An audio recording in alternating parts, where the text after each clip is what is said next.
Good morning children. ఈ లెక్క చూద్దాం.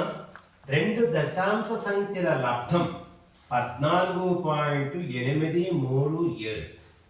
అందు ఒక సంఖ్య 4.01 అయిన రెండవ సంఖ్య ఎంత?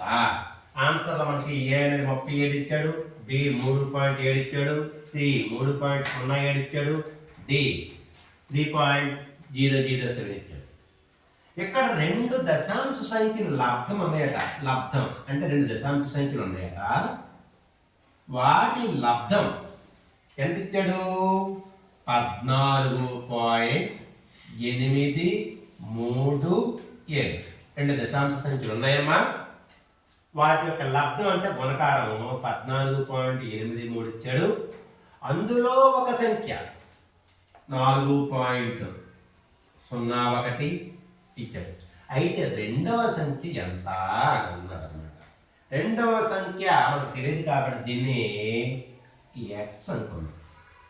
ఓకే, ఇప్పుడు ఈ రెండవ సంఖ్య ఏం చేస్తుంది? ఎక్స్ అని మనకు కావాల్సింది ఎక్స్. ఇది గుణకారం చేస్తుంది.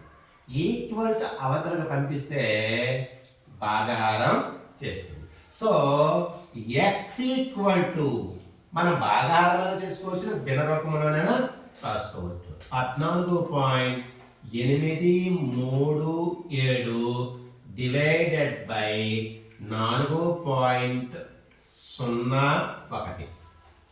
మనం ఈ భాగాన్ని చేసేటప్పుడు హారం ఎప్పుడు కూడా పాయింట్ అనేది ఉండకూడదు. ఉండకుండా చేయాలంటే ఏం చేయాలి?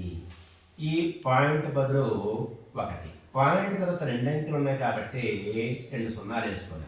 అంటే 1 చేత గుణకారం చేస్తే దాని యొక్క పాయింట్ అనేది పోతుంది.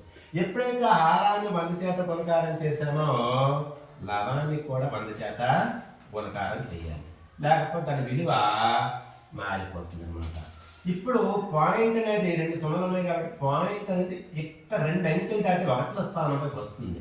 అంటే 1483.7 బై 401. ఇప్పుడు మనం భాగాహారం చేసుకోవచ్చు. ఇప్పుడు భాగాహారం 1483ని 83.7ని చూడండి 401 చేత భాగాహారం చేద్దాం. ఇప్పుడు 401 మూడులు పడుతుంది అన్నమాట. 1203. ఓకేనా? 3లో 3 పోతే 0, 8లో 0 పోతే 8, 4లో 2 పోతే 2. ఇప్పుడు పాయింట్ అవతల ఉన్న ఏని దించుకోవాలి కనుక ఇక్కడ మనం పాయింట్ అనేది పెట్టుకోవాలి. అప్పుడు ఎంత వస్తుంది? 2807. అంటే 400 మళ్ళీ 1 6 చూడండి, 6 0 6 4 24. తర్వాత 401 ఇంటూ 7 7 0 7 28. అంటే మనకి 7 పడుతుంది.